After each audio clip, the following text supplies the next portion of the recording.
전 이제 곧 예순을 바라보는 평범한 아줌마입니다. 이 정도 살다 보니 느끼는 게 하나 있는데요. 그건 바로 인생은 정말 한 치 앞도 알 수가 없다는 겁니다. 젊은 시절의 저는 요리라고는 라면 끓이는 것밖에 몰랐어요. 그랬던 제가 세월이 흘러 커다란 웍을 잡고 불 앞에서 땀을 뻘뻘 흘리며 중식당을 운영하게 될 거라고는 누가 알았겠어요. 제 자신이 봐도 참 신기하기만 합니다.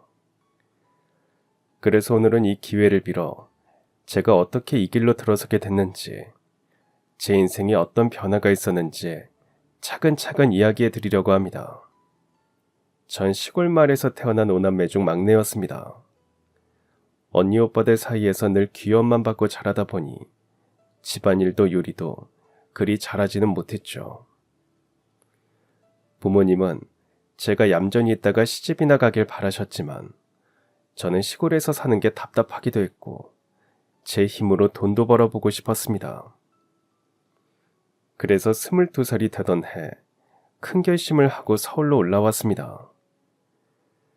당시 제게 서울은 TV 속에서만 보던 눈부시게 빠르고 화려한 세상이었죠. 막상 기차에서 내려보니 두렵기도 했지만 설렘이 더 컸습니다. 마침 고향에서 먼저 올라와 직장 생활을 하던 친구가 있었는데 다행히 그 친구가 자기 자취방에 함께 살자고 해서 큰 걱정은 덜 수 있었습니다. 친구와 함께 좁은 방 한 칸에서 지내면서 여기저기 일자리를 알아봤지만 쉽진 않았어요. 정희야, 일자린 구했어? 아니, 면접은 몇 번 봤는데 아직 연락 오는 데는 없네. 서울 오면 일자리 많다더니 그것도 아닌가 봐. 아니면 내가 시골에서 올라온 게 그렇게 티가 나나? 에이, 설마 그런 것 때문에 취직이 안 되겠어? 아, 정희야, 너 혹시 서빙 같은 건 어때? 너 괜찮다고 하면 내가 소개 좀 해줄까? 서빙? 아, 당연히 할 수 있지. 내가 지금 일 가릴 때도 아니고 어딘데? 시내 한복판에 있는 큰 중식당인데 엄청 커. 나 아는 사람이 거기서 일하다가 결혼하면서 관둘 생각인데 그래서 사람을 구하나 봐. 정희 너 괜찮다 하면 내가 말해둘게. 저는 친구의 소개로 중식당의 홀서빙 직원 자리를 제안받았습니다. 그리고 면접날, 그렇게 큰 중식당은 태어나서 처음이었습니다. 친구 말만 들었을 때는 커봤자 얼마나 크겠어 했는데 무려 3층짜리 건물이었죠. 고향에서 봤던 가게들과는 다르게 다들 유니폼을 깨끗하게 차려입고 서빙하는 모습에 여기서 일하면 좋을 것 같다는 생각이 들었습니다. 기대 반 두려움 반으로 면접을 보러 갔는데 가게 앞에 도착하자 저는 한참 동안 입구만 바라보고 서 있어야 했습니다. 친구가 말할 때는 그냥 조금 큰 중국집 정도로 생각했는데 눈앞에 서 있는 건 무려 3층짜리 건물이었거든요. 번쩍이는 붉은 간판에 황금빛 용무늬가 그려져 있었고 문을 열고 들어가니 고급스러운 인테리어의 은은한 조명이 가게 전체를 비추고 있었습니다. 고향에서 보아왔던 작고 허름한 식당들과는 완전히 다른 세계였죠. 홀에서는 깔끔하게 맞춘 유니폼을 입은 직원들이 바쁘게 움직이고 있었는데 그 모습이 어찌나 근사해 보이던지 나도 여기서 일할 수 있으면 참 좋겠다라는 생각이 절로 들었습니다. 그러면서도 내가 과연 저 사람들처럼 잘할 수 있을까 하는 걱정이 밀려오기도 했죠. 떨리는 마음으로 면접을 봤습니다.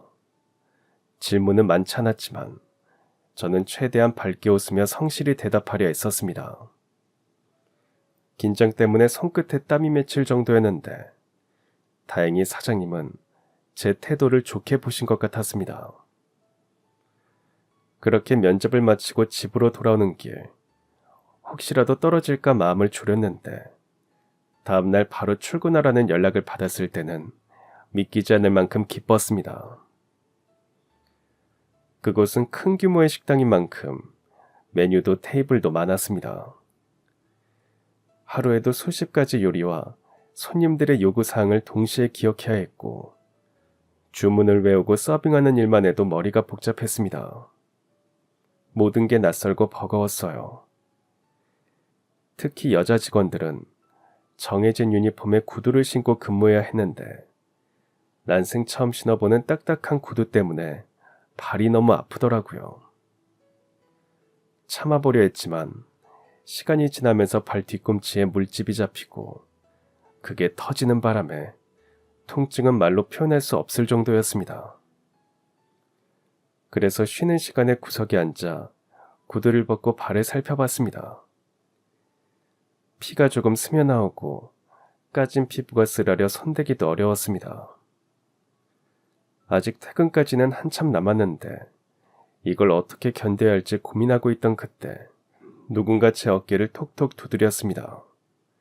뒤돌아보니 제 또래 정도로 보이는 남자가 서 있더라고요. 하얀 작업복을 입은 걸 보니 주방에서 일하는 사람 같았어요. 그는 제게 밴드를 내밀며 말했습니다. 그거 꽤 쓰릴 텐데 이거라도 붙이세요. 훨씬 나을 거예요. 근데 처음 보는 얼굴인데 들어오신 지 얼마 안 됐나 봐요. 사실 저도 일한 지 몇 달 안 됐어요. 주방에서 일하는데 맨날 양파만 깎다 보니까 손빌 일이 많더라고요. 그래서 밴드를 챙겨 다니게 됐는데 여기 몇 개 더 드릴 테니까 필요할 때 쓰세요. 그 뒤로 가게에서 일하는 동안 그 남자를 가끔 마주치곤 했습니다. 손님을 맡거나 주문을 전달할 때 혹은 주방과 홀을 오가며 스쳐 지나갈 때마다 그의 다정한 말투가 들려왔어요. 시골에서 살던 제 귀에는 익숙하지 않은 부드럽고 따뜻한 톤이라 제게 아는 척하며 건네는 가벼운 인사조차 제 가슴을 두근거리게 했습니다. 그리고 실제로 그가 보여주는 행동도 말투만큼이나 다정하고 친절했어요. 그래서인지 그는 홀서빙을 하는 여자 동료들에게도 인기가 많았습니다. 다들 모이면 그의 이야기를 했고 그러다 보니 어느새 제 마음 한켠에 그가 조용히 자리 잡았어요. 그의 이름은 정재성이었고 저보다 4~5살은 더 많은 것 같았습니다. 한번 의식하기 시작하자 마음은 점점 커져갔습니다. 하지만 쉽게 고백할 순 없었어요.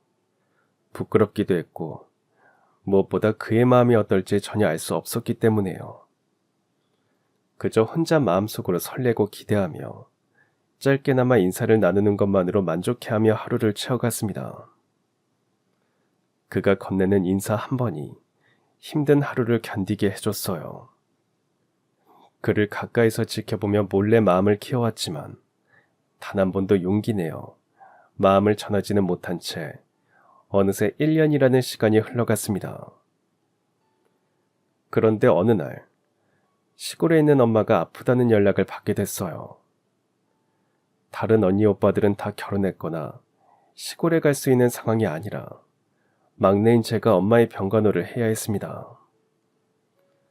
짧은 서울 생활에 아쉬운 건 별로 없었지만 짝사랑하고 있던 재성 씨를 볼 수 없다는 게 마음에 걸리더라고요.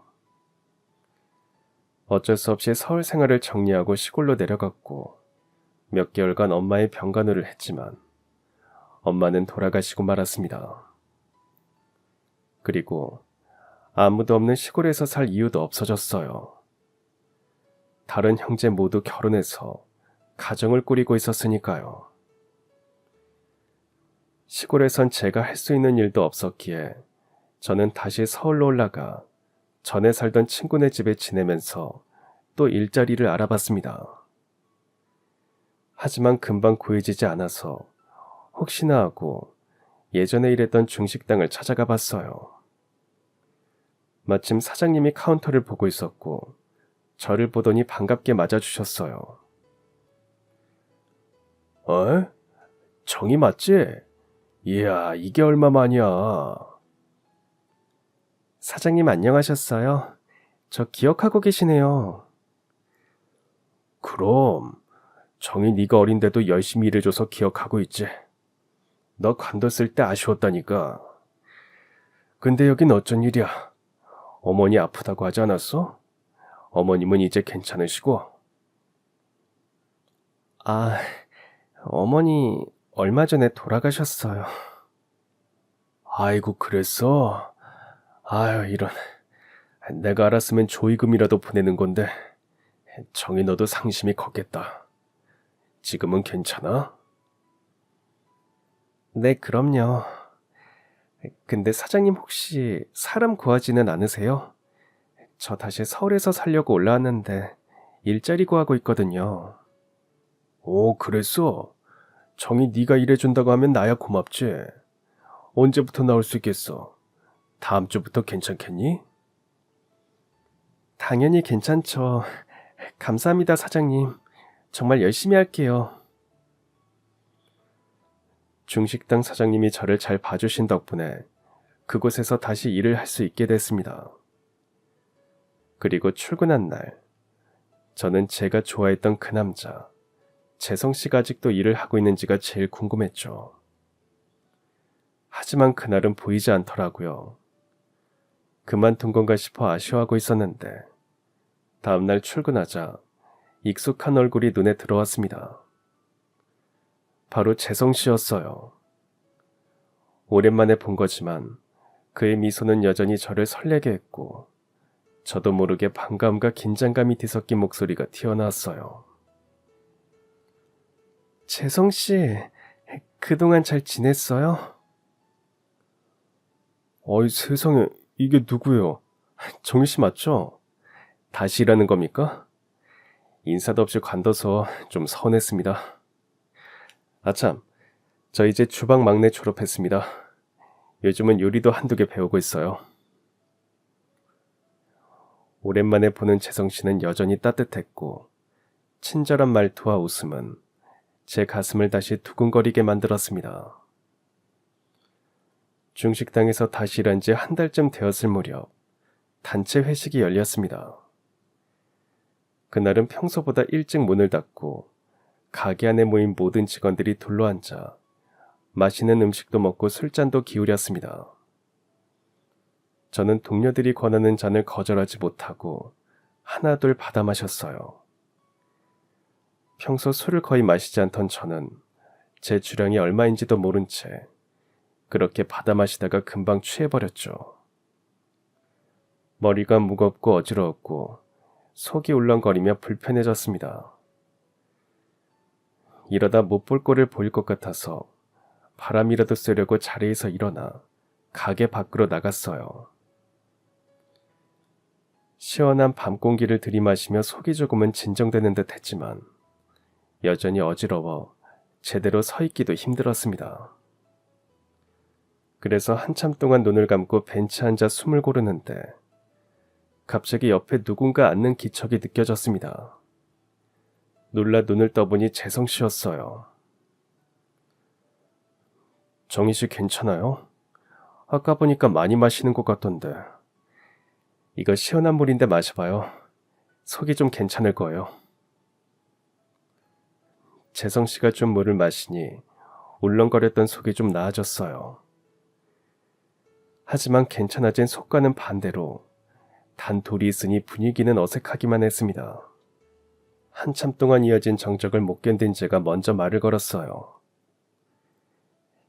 재성 씨 항상 고마워요. 생각해보니까 재성 씨는 제가 곤란하거나 힘들 때 나타나서 늘 도와주고 챙겨주는 것 같아요. 근데 저는 제대로 고맙다는 말도 못했네요. 재성 씨는 참 모든 사람한테 친절하고 다정한 것 같아요. 정희 씨, 내가 한간 사람도 아니고 어떻게 모든 사람한테 친절하고 잘 챙겨줄 수 있겠습니까? 정희 씨니까 이렇게 챙기는 거예요. 아, 이렇게 고백하고 싶진 않았는데 이왕 이렇게 된 거 말할게요. 저 정희 씨한테 관심이 있습니다. 그래서 정희 씨가 아무 말 안 하고 식당 관두고 시골 내려갔을 때도 얼마나 후회했나 몰라요. 진작 고백하고 연락처라도 물어볼 걸 하고요. 그 말을 듣자 제 심장은 튀어나올 듯 쿵쾅거렸고 얼굴도 새빨개졌습니다. 그리고 저도 용기를 냈어요. 재성 씨만 그런 거 아니에요. 사실 저도 좋아하고 있었어요. 재성 씨 다시 만났을 때 얼마나 반가웠나 몰라요. 정말요? 그럼 정희 씨, 저랑 만나주실래요? 재성 씨의 얼굴에는 믿기 힘들다는 표정과 함께 미소가 번졌어요. 그날 저희는 서로의 마음이 같다는 걸 확인했고 연인 사이가 됐습니다. 연애를 시작하고 나서부터는 퇴근 후에 자연스럽게 데이트를 했고 가끔은 재성 씨의 집에서 시간을 보내며 식사를 함께 하기도 했습니다. 그는 요리를 굉장히 즐기는 사람이었고 집에서도 저를 위해 자주 밥을 만들어 주었죠. 단순한 집밥이 아니라 자신이 연습 중인 메뉴나 직접 구상한 중식당 메뉴를 정성껏 준비해 주기도 했습니다. 그가 만든 음식은 제 입맛에도 딱이었어요.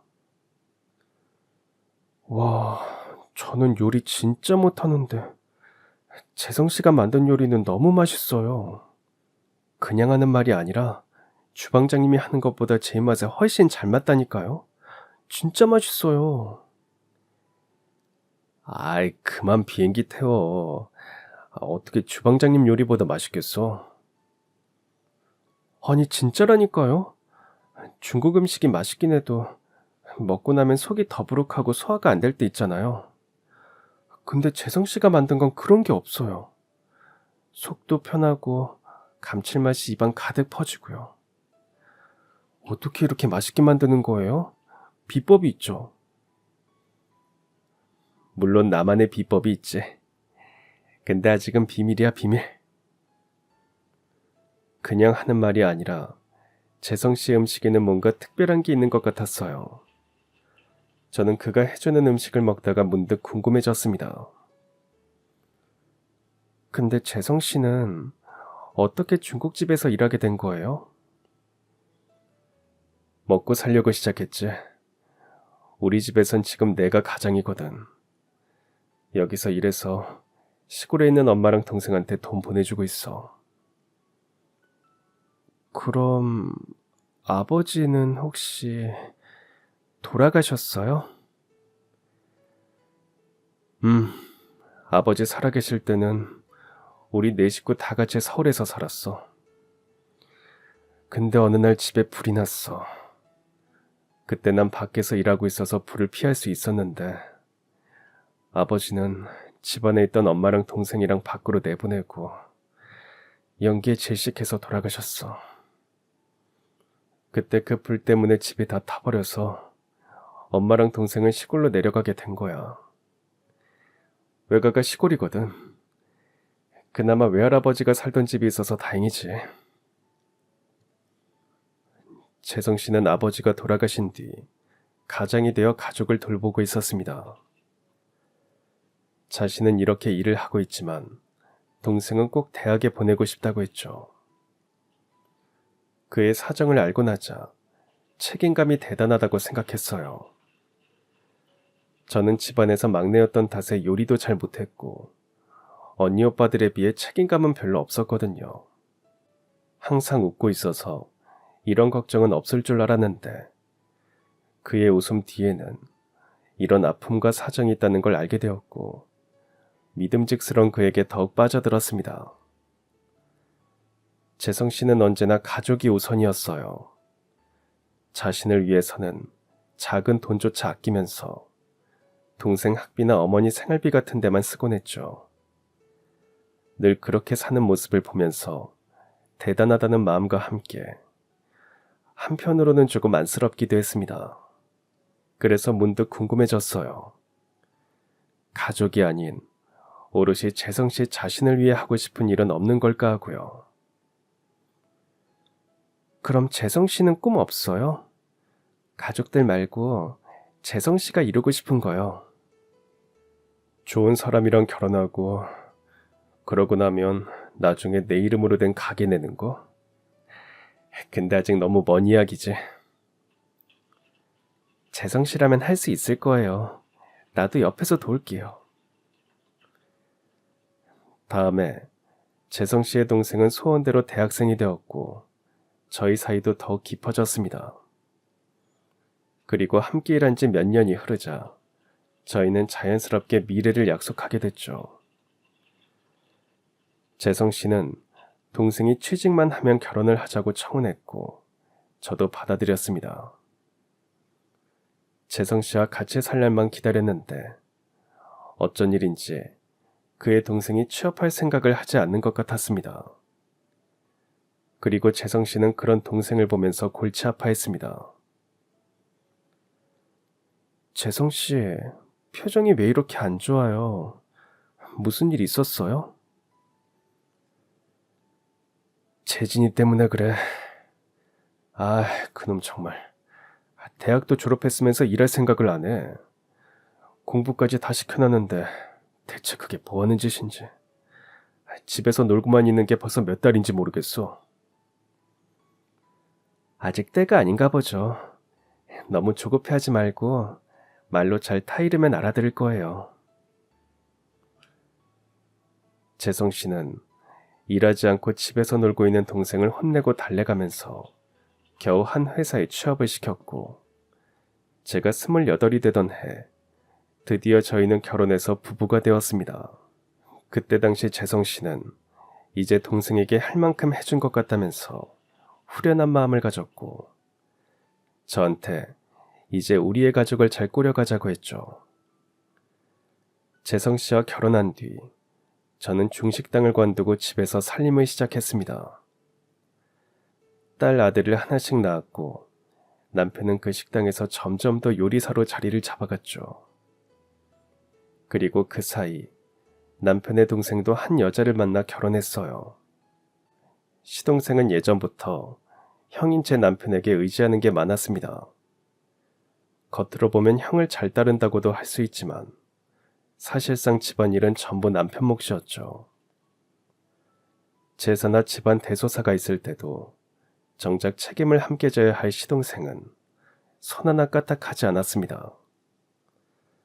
장남인 남편이 앞장서야 하는 건 맞지만 그래도 집안일이라는 게 혼자만의 몫일 수는 없잖아요. 그런데도 시동생 부부는 늘 핑계를 대기에 바빴습니다. 집에 온다고 해도 상 다 차려놓으면 얼굴만 비추고 금세 가버리기 일쑤였고 아예 오지 않는 날도 많았습니다. 어느 해에는 바쁘다며 못 온다고 해놓고는 나중에 보니 둘이서 여행을 다녀온 걸 알게 된 적도 있었죠. 그때 남편은 결국 참지 못하고 전화를 걸어 화를 냈습니다. 정재진, 너 우리 아버지 제사에는 꼭 온다고 약속했잖니. 그런데 또 빠지는 게 말이 돼? 지금 네 형수 혼자 다 준비하고 있잖아. 어머니도 시골에서 일부러 올라오셨는데 이렇게 무책임하게 굴면 되겠어? 아이, 형 미안. 내가 이번엔 꼭 가려고 했는데 그게 갑자기 일이 생겨서. 그놈의 일 핑계는 이제 지겹다. 나한테 거짓말 하고 있는 거 다 알고 있는데. 됐다. 더는 말 안 하마. 늦더라도 와서 어머니 얼굴이라도 뵙고 가던지. 시동생은 늘 그때뿐이었고 근본적으로 바뀌는 일은 없었습니다. 그리고 무엇보다 힘들 때마다 제일 먼저 찾는 건 항상 남편이었죠. 회사가 어려운데 전셋값이 모자라요. 그러니까 나 조금만 도와주면 안 될까요? 너 전에도 차 바꾼다고 돈 좀 해달래서 가져갔잖아. 그거 얼마나 됐다고 또 돈을 해달라고 하니? 너 언제 네 앞가림 할래? 나는 뭐 이러고 싶어서 그래. 나도 형수 앞에서 그리고 형 앞에서 이런 말 하는 거 민망해. 근데 회사가 어려서 어쩔 수 없잖아. 형, 진짜 이번이 마지막이야. 딱 한 번만 더 도와주라. 시동생이 돈을 빌려간 건 한두 번이 아니었고 정작 갚은 적도 없었습니다. 처음엔 남편도 안쓰럽다 싶어 도와줬지만 요구가 점점 커지고 뻔뻔해지자 더는 들어줄 수가 없었죠. 재진아, 이젠 나도 여유가 없다. 대출도 더는 못 받아. 너도 가장인데 언제까지 무슨 일만 생기면 형한테 와서 손 벌릴 거야. 이번엔 정말 안 된다. 이만 돌아가. 아, 형 진짜 너무하네. 내가 전셋값 다 달라는 것도 아니고 조금만 보태달라는 건데 그것마저 못 해주겠다는 거야? 그래 됐어. 내가 괜히 왔다 괜히 왔어. 이럴 줄 알았으면 시간 낭비 안 하는 건데. 에휴. 이 일로 두 형제는 크게 싸우게 됐습니다. 시동생이 그렇게 나가고 남편은 속이 상했는지 술도 안 마시는 사람이 혼자서 소주를 마시고 있더라고요. 그 모습을 보자 저도 기분이 좋진 않았습니다. 그래서 동서에게 전화를 걸었어요. 동서 나야, 잘 지냈어?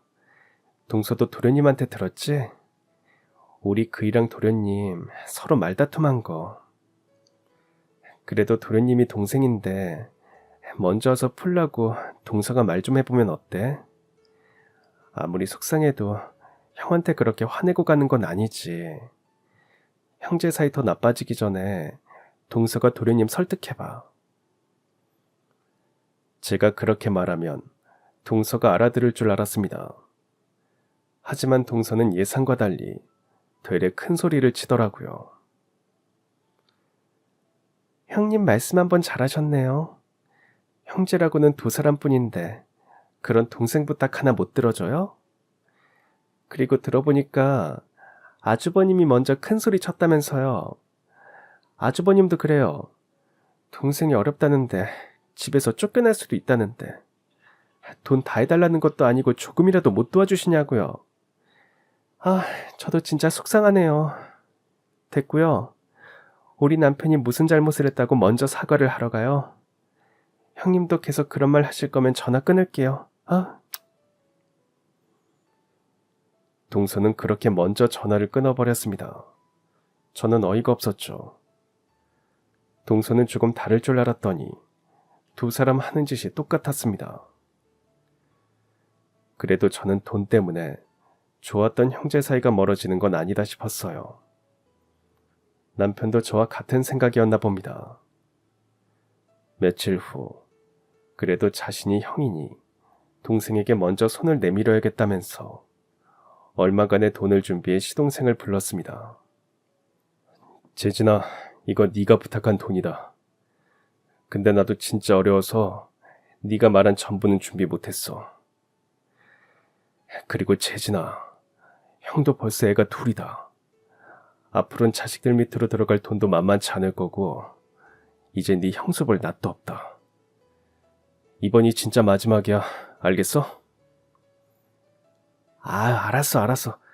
나도 이제 형한테 돈 해달란 말 안 해. 됐지? 그 뒤 시동생의 입에서 더 이상 돈 해달라는 말은 나오지 않았습니다. 저는 그제야 시동생도 남편처럼 한 가정의 진정한 가장이 되어가는 거라 생각했습니다. 저는 집안일을 하고 아이들 키우고 남편을 내조하며 살았고 그러다 보니 어느덧 40대가 되었습니다. 그의 남편은 저희가 만났던 그 중식당을 그만두고 드디어 직접 식당을 개업하기로 마음먹었어요. 남편은 하나부터 열까지 발품을 팔아가며 개업 준비를 했고 저도 그 옆에서 열심히 도왔습니다. 몇 달을 준비한 끝에 목이 괜찮은 곳에 작은 중국집을 개업했죠. 남편은 처음이라 걱정이 많았지만 저는 그의 솜씨라면 가게가 잘 될 거라 믿었습니다. 남편은 혼자서 음식도 만들고 서빙도 했습니다. 그러니 당연히 힘들 수밖에 없었죠. 일을 마치고 집에 돌아오면 피곤해서 제대로 씻지도 못했습니다. 한 번도 그런 모습을 보인 적이 없던지라 전 남편이 걱정됐죠. 여보, 고생 많았죠? 매번 이렇게 힘들어해서 어떡해요. 그러게, 가게도 작고 개업한 지도 얼마 안 돼서 나 혼자 할 수 있을 줄 알았는데 아무래도 바쁜 시간만이라도 홀 맡아줄 직원 한 명 뽑아야겠어. 여보, 내가 나가서 홀서빙 하면 어때요? 애들도 이제 커서 손도 많이 안 가고 내가 도우면 직원 월급 줄 필요 없잖아요. 한 푼이라도 아껴야 하는데 서빙은 나도 해본 적 있잖아요. 그렇게 저희 부부는 쉬는 날도 없이 열심히 일했고 찾아오는 손님에게 친절하게 대했습니다. 그러자 남편의 식당은 점점 좋은 소문이 났죠. 음식이 맛있다.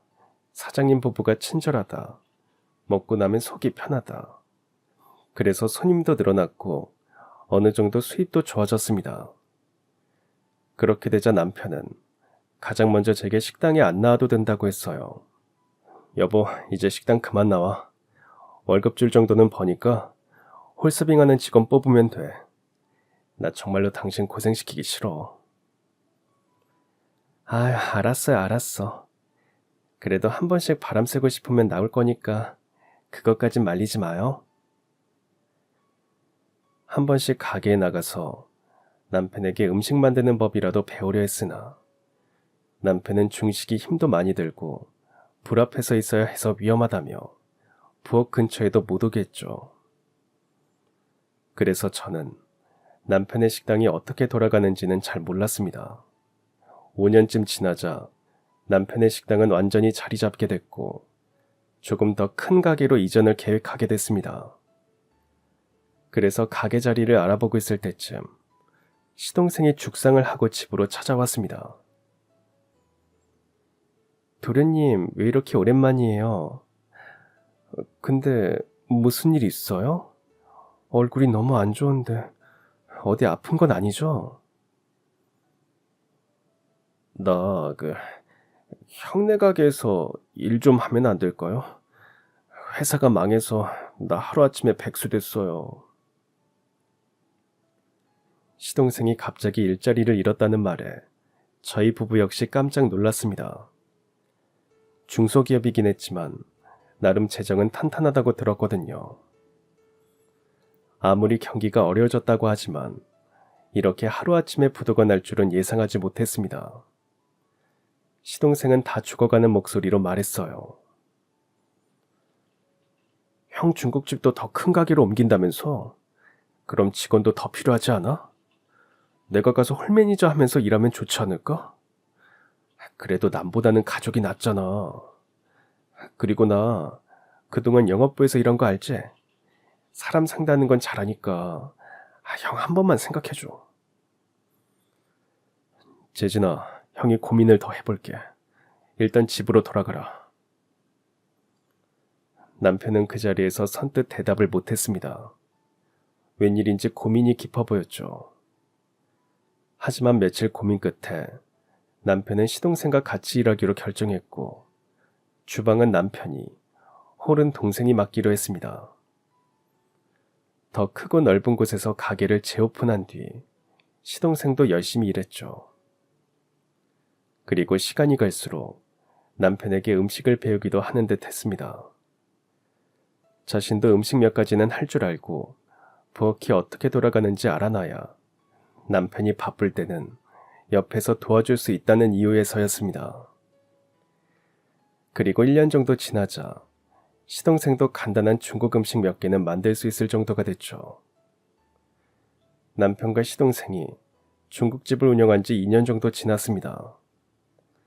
남편은 종종 새로운 레시피 개발을 위해서 쉬는 날이 되면 가끔 지방에 있는 맛있다고 소문난 중국집에 가보기도 했습니다. 여보, 오늘은 강원도에 간다고 했죠? 날씨 예보 보니까 눈이 많이 올 수도 있다고 하던데 다음에 가면 안 돼요? 오늘 아니면 또 언제 가볼지 몰라서 그래. 너무 걱정 마. 갔다가 밥만 먹고 일찍 올게. 저녁 6시 전에 올 거야. 하지만 약속했던 저녁 6시가 훌쩍 지나도록 남편은 나타나지 않았습니다. 원래 일이 조금 늦어질 수도 있겠다 싶었지만 시간이 점점 길어지고 눈이 많이 내리자 불안한 마음이 커졌죠. 운전 중일지도 모르는 남편에게 괜히 전화를 걸어 신경 쓰이게 하고 싶지 않아 그저 초조하게 기다리고만 있었습니다. 그러던 중 핸드폰이 울렸습니다. 반가운 마음에 급히 받았지만 들려온 건 남편의 목소리가 아니었습니다. 혹시 정재성 씨 보호자 되시나요? 여기 병원입니다. 지금 환자분이 교통사고를 당하셔서 응급으로 들어오셨어요. 남편이 있다는 병원으로 달려가는 내내 저는 큰 사고가 아니길 바랬습니다. 하지만 막상 도착해보니 남편의 부상은 생각보다 훨씬 심각했어요. 쏟아지는 눈 때문에 미끄러진 트럭이 남편의 차를 들이받은 거였죠. 하지만 의사에게서 그것과는 비교도 안 되는 충격적인 말을 듣게 됐습니다. 보호자님, 정재성 씨가 척추가 크게 손상되어 있는 상태로 실려오셨어요. 저희도 최선을 다했지만 이미 신경들이 심각하게 다친 상태라 허리 아래론 움직일 수가 없을 겁니다. 네? 선생님, 그게 무슨... 저희 남편 요리하는 사람이에요. 근데 몸을 못 움직이면 어떡해요? 선생님, 저희 남편 좀 살려주세요. 척추신경이 손상된 남편은 반신불수가 되어 허리 아래로는 아예 감각도 느낄 수 없고 움직일 수도 없게 됐습니다. 이제 더 이상 예전과 같은 생활을 할 수 없었죠. 남편의 사고는 모두에게 충격이었습니다. 특히 남편에게요. 예전처럼 서 있을 수도 요리도 할 수 없게 됐다는 사실에 크게 절망했습니다. 제가 할 수 있는 거라고는 남편 옆을 지키는 일밖에 없었어요. 며칠 후 시동생 부부도 병문안을 왔습니다. 남편이 잠들자 시동생은 제게 물었습니다. 형수님, 형이 정확히 어떤 상태예요? 척추신경이 손상돼서 앞으로 허리 아래로는 움직일 수가 없대요. 어떡해요. 평생 요리만 하고 살아온 사람인데. 재활치료를 해보긴 하겠지만 앞으로 평생 휠체어를 타야 한다고 하더라고요. 아이고, 그럼 앞으로 가게는 어떻게 하나? 그래도 가게는 걱정 마요. 형 없는 동안 내가 우리 와이프랑 가게 잘 돌보고 있을 테니까 형수는 형 병간호에만 신경 써주세요. 시동생은 그날 한번 병문안을 왔다 간 이후로 한 번도 오지 않다가 가게에 처리할 일이 있어서 남편의 사인을 받으러 한 달 만에 병원을 찾았습니다. 저희 부부는 그때 남편이 직접 가게를 운영할 수 없기에 앞으로 어떻게 하면 좋을지 의논을 하던 중이었죠. 형수님 안녕하세요. 형 사인 받아야 할 게 있어서 왔습니다. 근데 두 분 무슨 얘기 중이셨어요? 사업자 명의가 남편 이름으로 돼 있는데 가게 계속 유지하려면 세금 신고랑 위생점검 같은 거 남편이 다 해야 하잖아요. 근데 이렇게 병실에 있으니 앞으로 가게를 어떻게 하면 좋을지 말하고 있었어요. 남편이 옆에서 아무래도 이제 다른 사람에게 가게를 넘겨야겠다고 하자 조용히 듣고 있던 시동생이 나섰습니다. 형, 그 가게가 어떤 가게야? 형이 피땀 흘려 일군 건데 그걸 남한테 주면 아깝지 않겠어? 그럼 어쩌니? 내 몸이 이래서 이제 관리도 제대로 할 수 없는데. 형 그러지 말고 그 가게 나한테 넘겨. 공짜로 넘겨달라는 거 아니야. 근데 내가 지금 가진 돈이 2,000뿐이거든? 일단 이거 받고 나머지는 내가 가게 수익이 나면 거기서 매달 얼마씩 입금할게. 어때? 전 시동생의 제안이 나쁘지 않았습니다. 저는 음식 만드는 법도 가게가 어떻게 돌아가는지도 몰랐어요. 그리고 몸을 움직일 수 없는 남편 옆에 붙어 있어야 하니 일을 할 수 없었습니다. 그리고 시동생이 한 달에 한 번씩 수익을 나눠주면 적게라도 안정적인 수입이 들어올 것 같았습니다. 무엇보다 저 역시도 남편이 일궈낸 가게를 생판 남에게 넘겨주기는 아까웠거든요. 그렇게 저희는 시동생에게 식당 명의를 넘겼습니다. 그때까지 꿈에도 몰랐어요. 그게 전부 시동생의 계산된 행동이었다는 걸요. 가게를 인수하고 시동생은 돈을 보내겠다는 약속을 계속 지키지 않았습니다. 그래서 참다 못한 제가 시동생에게 전화를 걸었어요. 시동생은 이전과는 다르게 아주 쌀쌀맞고 짜증스런 말투로 전화를 받았습니다. 아, 형수, 왜 이렇게 자꾸 전화를 하세요? 바빠 죽겠구만. 도련님, 돈 입금해주겠다고 약속한 날짜가 벌써 며칠 지났는데 아직도 안 보내시면 어떡해요? 저희 병원비도 내야 해요. 오늘은 꼭 보내주세요. 아, 형수, 나도 보내주고 싶어요. 근데 경기가 안 좋아서 손님이 줄었는데 나보고 어쩌라고요. 가게 유지 비용도 겨우 내고 직원들 월급 주고 나면 나한테 떨어지는 것도 없어요. 얼마 전엔 직원들도 몇 해고했다니까요. 도련님, 그래도 약속한 건 지키셔야죠. 벌써 몇 번이나 어기셨어요. 도련님이 이렇게 나오시면 저도 어쩔 수 없어요. 소송할 거예요. 소송이라고요? 그래요, 어디 해봅시다. 막말로 내가 계약서 쓴 것도 없는데 누가 이기나 해보자고요. 시동생에게 제대로 속았다는 생각이 들었습니다. 남편한텐 충격일까봐 처음엔 이 사실을 숨기려 했지만 다음날 병원으로 찾아온 시어머니 때문에 남편도 모든 걸 알게 됐어요. 애미야, 재진이한테 다 들었다. 형제 사이에 이게 다 무슨 일이야. 소송이 뭐니 소송이. 애미야, 그러지 말아라. 어머님, 저도 얼마나 속이 상하면 그런 말을 했겠어요. 도련님이 지금까지 약속한 거 한 번이라도 지켰으면 저 안 그랬어요. 애미야, 내가 들어보니까 재진이가 아예 안 주려는 것도 아니고 자기도 장사가 안 돼서 죽겠다고 하더라. 가족들끼리 이러는 거 아니야, 응? 시어머니는 소송까지 생각하던 저를 말린 후에 다시 집으로 돌아가셨고 누워서 이 모든 걸 보게 된 남편이 조용히 제게 공책과 펜을 챙겨오라고 했습니다. 내가 이제부터 당신한테 내 레시피를 말해줄 거야. 그러니까 지금부터 잘 받아 적어. 하나도 빼먹지 말고. 저는 남편이 말한 대로 토시 하나 틀리지 않고 모든 걸 받아 적었어요. 남편은 20년 넘게 간직해오던 비법과 자신만의 레시피를 제게 전수한 것이었습니다. 그렇게 일주일 정도 지나자 빼곡한 레시피 공책이 만들어졌어요. 여보, 당신이 적으라고 해서 적긴 했는데 이걸 왜 알려준 거예요? 여보, 난 내 동생 재진이가 결국 이렇게 나올 줄 예상했었어.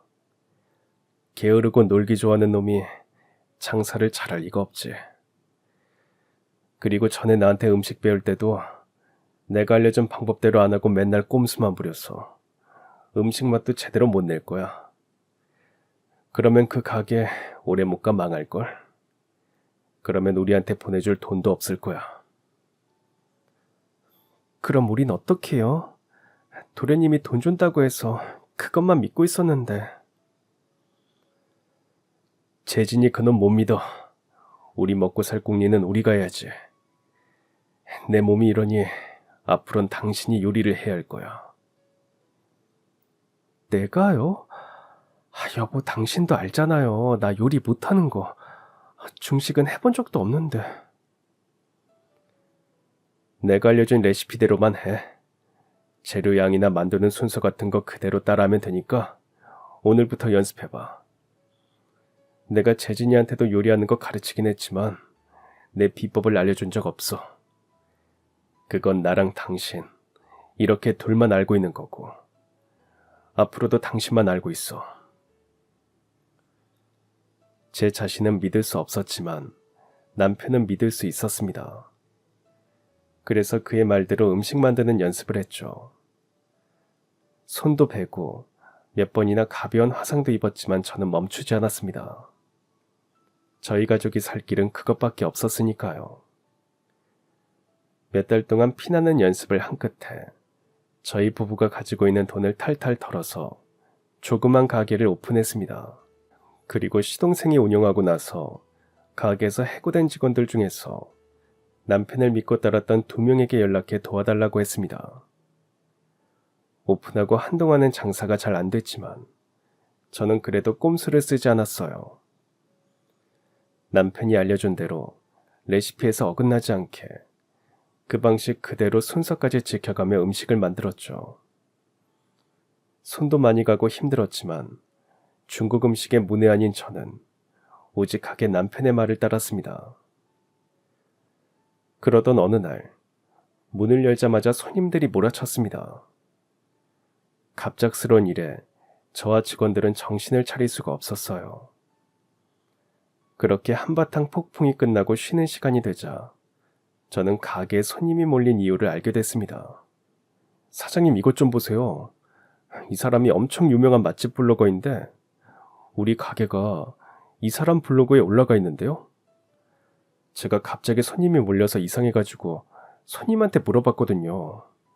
어떻게 알고 오셨냐고. 그랬더니 이 사람 블로그 보고 왔다 하더라고요.